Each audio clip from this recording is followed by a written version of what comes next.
I am really thrilled to be here at Marine Corps Air Station, Miramar, home of the 3rd Marine Aircraft Wing and the mighty Miramar Marines. Thank you very much. This is beautiful.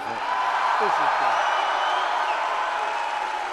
And we're here today to celebrate your incredible achievements. So relax, be at ease, and let's have a good time for a couple of minutes, okay? And thank you for being here, Daryl. Colonel, I want to just thank you and Colonel Woodworth. I salute you both. You are really tremendous, the job you've done. You lead the 3rd Marine Aircraft Wing and the Miramar Marines with the excellence and honor for which this Corps is admired. All throughout the world, they talk about you. I want to thank all of the incredible soldiers, sailors, airmen, and Coast Guardsmen who traveled here today from the stations all across the San Diego region. I have a message for you straight from the heart of the American people. And you know what that is. We support you, we thank you, we love you, and we will always have your back like you have ours. Thank you.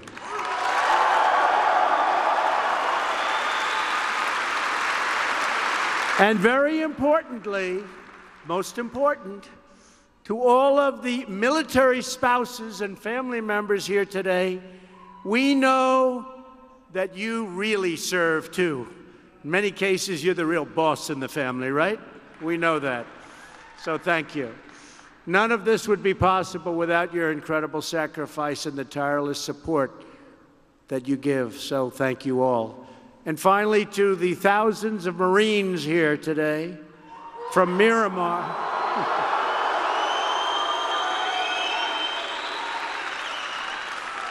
And Camp Pendleton, I want you to know how proud we are of everything you do.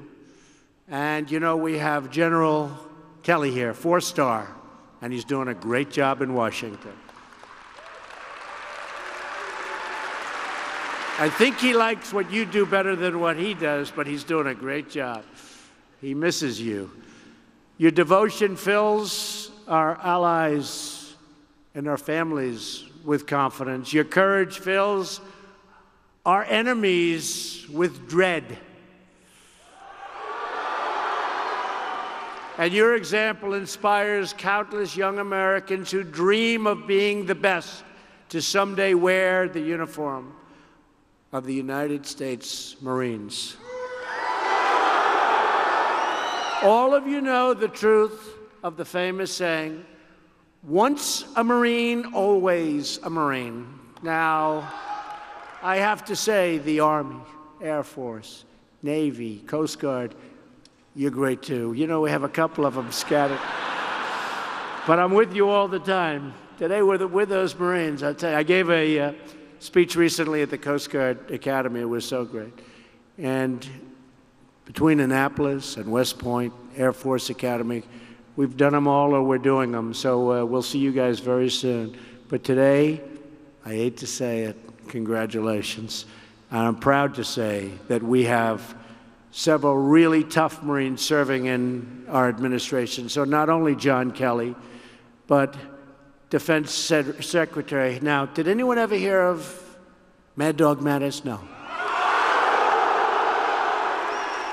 He's doing a great job. Chairman of the Joint Chiefs of Staff, General Fighting Joe Dunford. You know Fighting Joe. And our new director of the Secret Service and veteran of the 3rd Marine Aircraft Wing, General Tex. You know General? You know him? Tex A, I call him. Big General Tex A, right? We know him. So Tex, thank you. Our administration is stacked with Marines because Marines are the kind of people you want at your side. And trust me, you don't ever want to be on the other side of a fighting Marine. It's trouble. It's painful. The Marines are the first into battle and the first to fight. Marines never give up, never give in, never retreat, and never, ever surrender. You are faithful to each other, faithful to your mission, and you are always faithful to the country that you love, the USA. And as your commander-in-chief, just like every president before me, I have no greater comfort than knowing I can have absolute faith in you. In 1918, when foreign military aggression threatened our way of life, we called on the Marines. Marine Sergeant Dan Daly urged his men through those horrible trenches with the courageous battle cry that you all know very well. Do you want to live forever? That was the question, and that was the cry. In 1945, when we needed someone to scale the cliffs and to plant the flag on a rugged mountain peak, in Iwo Jima, we called on the Marines. In 1950, when setbacks loomed in Korea, although we're doing a pretty good job with Korea right now, and hopefully something positive will come out of it. Hopefully something very positive is going to come out of it. We'll see. And we're prepared for anything, right? We always have to be prepared for anything. But I really believe something very positive could happen. Great for Korea, North and South, and great for the world, and great for this country. So when it loomed in Korea, and when we needed warriors who would fight against all odds in the chosen reservoir, we called on the Marines, the legendary men of the frozen chosen. In 1962, when America needed a man to board a rocket, launch into space, and orbit the Earth for the first time, we called on a Marine, the one and only John Glenn. The legendary acts like these, of sacrifice, courage, of heroism, are the proud legacy of the United States Marines. Can be very proud. Your heritage drives you, your heroes inspire you, and your actions immortalize you in the pages of American history, incredible history. And every day you push yourselves to new heights of excellence and new depths of courage, keeping America safe, America strong, and America free. You honor your duty to your country. Now we must honor our duty to you. For too long, the men and women of the United States Armed Forces have been asked to do more with less. You've borne the costs of underinvestment and deferred modernization, and also deferred maintenance. You've endured longer and more frequent deployments. You've spent countless hours fixing and maintaining old equipment. You have fewer ships than we should, fewer planes than we should, and you have fewer of you than we should. Today, I am very pleased to report that all of that is changing, and all of that, as you have seen, is changing quickly.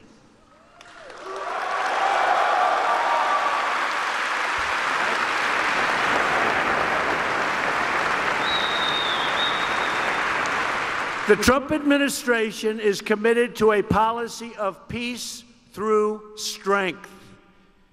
We have finally ended the devastating defense sequester that you've lived with for many years.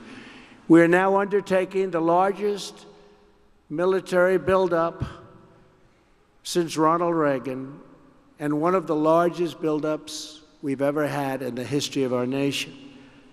Last year, I requested and received an additional $21 billion to address urgent readiness shortfalls. The two-year budget agreement I just reached with Congress will provide $700 billion in defense funding this year, the largest ever, larger by far than any country has ever spent. And next year, we will raise that number to $716 billion. That's a lot of money. Even for you, that's a lot of money. We're also investing in our greatest weapon of all, our most powerful weapon, our most beautiful weapon, our most brilliant weapon, you. In 2019, we want to give you your largest pay raise in over a decade.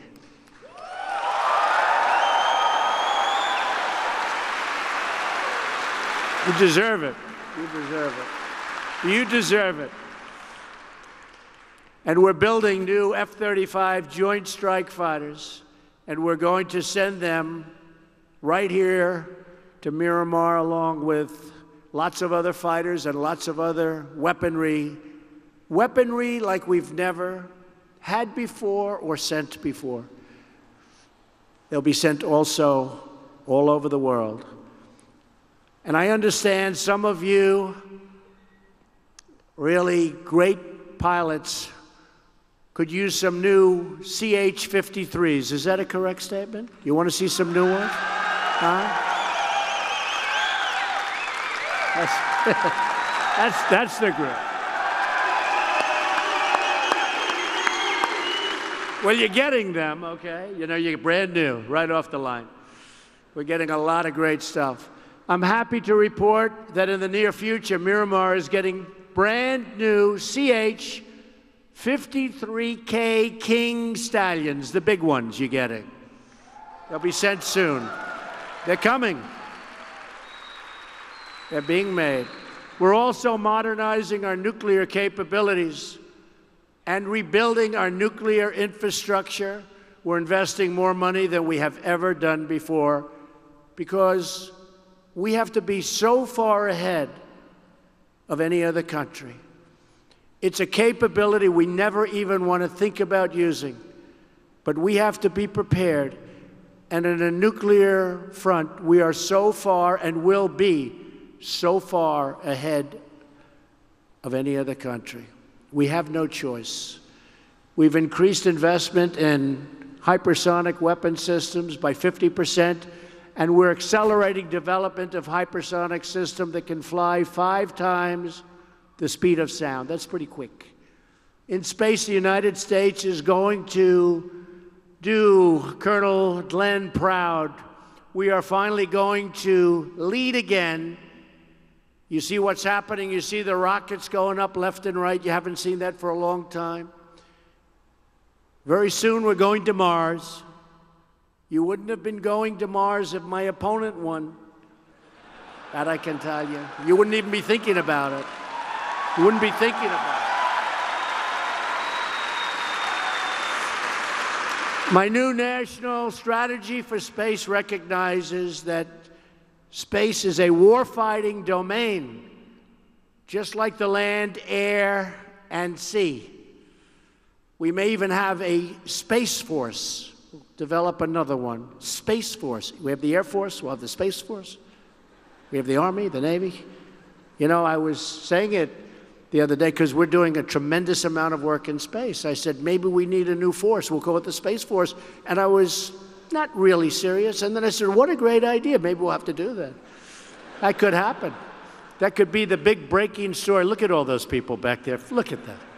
Oh, that fake news. Oh.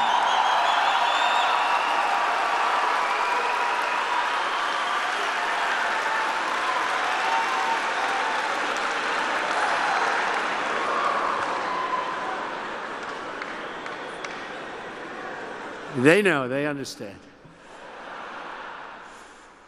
So think of that, Space Force, because we're spending a lot and we have a lot of private money coming in, tremendous. You saw what happened the other day, and tremendous success.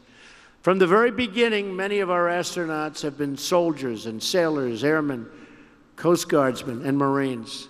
And our service members will be vital to ensuring America continues to lead the way into the stars. We're going to lead the way in space. We're way, way behind, and we're catching up fast. So fast that nobody even believes it.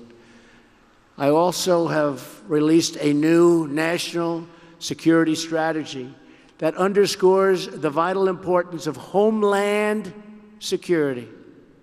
It's all about homeland security, right? We protect people all over the world, but we're going to protect them better than ever before in our homeland. It's about time, right? Nobody's going to mess with us. Dangerous criminal and terrorist organizations relentlessly seek to exploit our immigration system. I've just come from a trip to the border where I met with our wonderful border agents, the Border Patrol and the ICE agents, unbelievable people, and reviewed prototypes of a new physical wall that will protect our border and protect our country. We don't have a choice. You need it. We need it for the drugs. We need it for the gangs. We need it for lots of reasons. We have to have it. It'll be 99.5% successful. People won't be able to come over it. The drugs will stop by a lot, although we have to get a lot tougher with drug dealers. Have to. But that wall will stop so much. And we looked at the different prototypes, and it was fascinating. And we have 2 or 3 that really work. We had people trying to scale. We've done them every way. You know, I'm a builder. What I do best is build, okay? You know, other people that build a wall and then say, you know, it doesn't work. Well, wait a minute, we just built 1,000 miles of wall. Well, we made a mistake, it doesn't work. We should have done it a different way. We're doing it before we build. Better idea, right, do you think? A little better. We're going to have a great wall. It's going to be very effective. It's going to stop people from, you're not going to see them climbing over this wall too easily, that I can tell you. I've also called on Congress to close dangerous loopholes that are exploited by traffickers, smugglers, and cartels. Human trafficking in this modern age is worse throughout the world than it's ever been. Who would think that? In this modern, human trafficking is worse than it's ever been.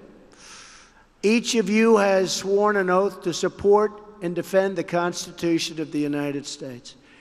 Our task in government is to ensure that we preserve what we have gained through incredible sacrifice of you and many people before you.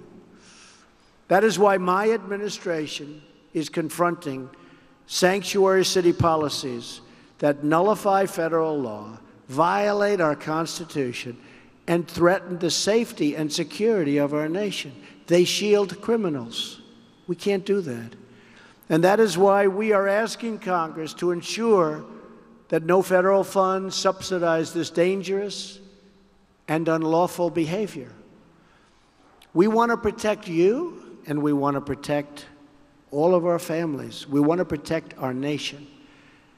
We're also taking action to protect our homeland from rogue actors overseas through enhanced missile defense. We're spending a tremendous amount on missile defense, and that's money well spent. And it's also jobs. We make them here.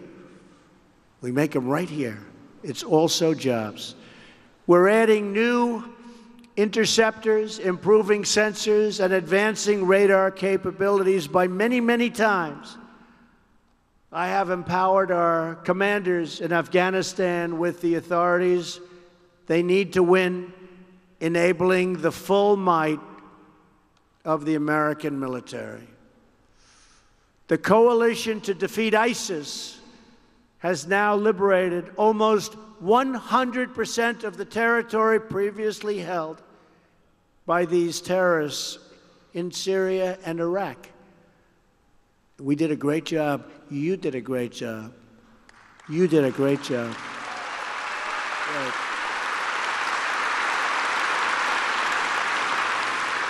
They would have been around for a long time, and they were getting bigger and stronger, and you saw it. And we knocked the hell out of them. We knocked them. I want to say a special thanks to all of the men and women from the 3rd Marine Aircraft Wing Miramar Air Station, and stations across the San Diego region, especially the 2 Miramar-based squadrons who have just returned from deployment, the Death Rattlers and the Greyhawks. Where are you? Right? Good. It's a good-looking group. Good. That's great. Thank you. Great job. Your service has been extraordinary. We won't let up until ISIS is completely destroyed. ISIS never thought this would happen. They never got hit like this. We took off the gloves. In 1 year, we did more damage to ISIS than other administration, a certain other administration did in many years.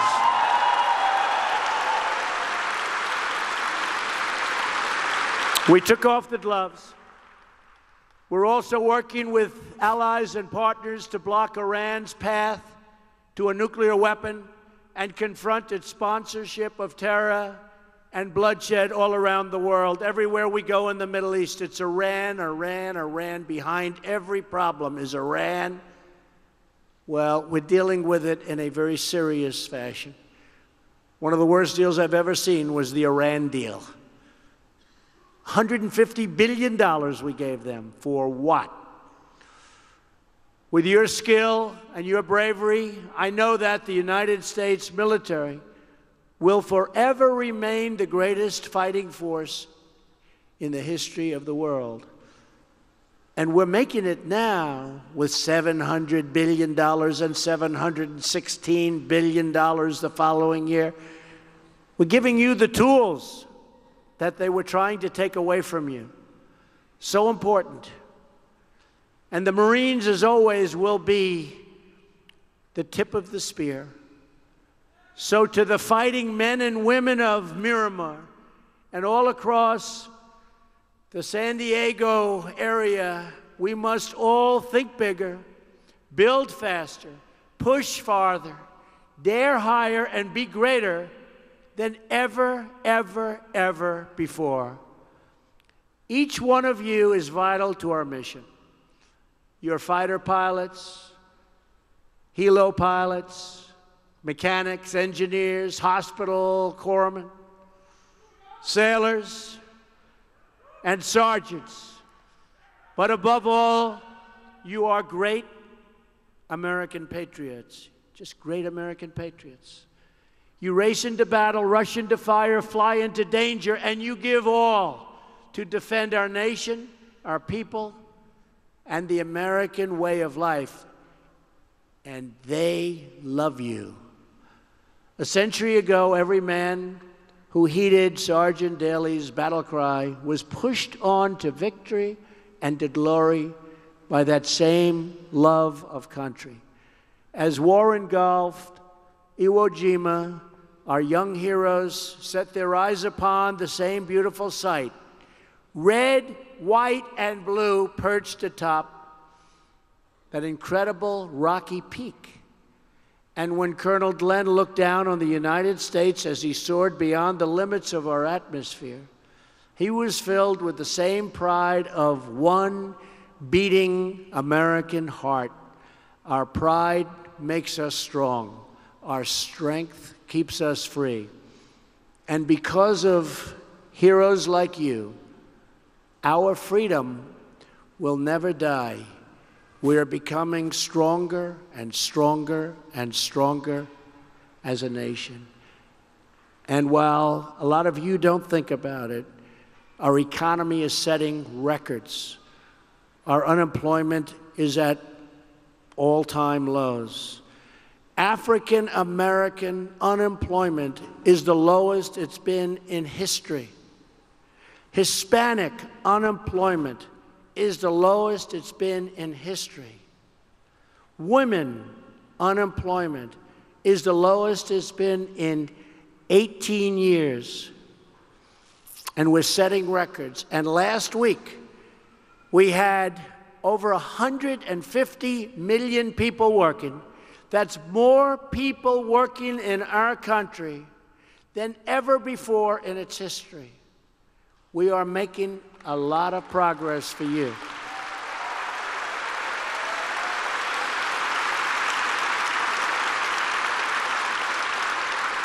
And all across this nation, we pray for our country, and we thank God for our United States Marines.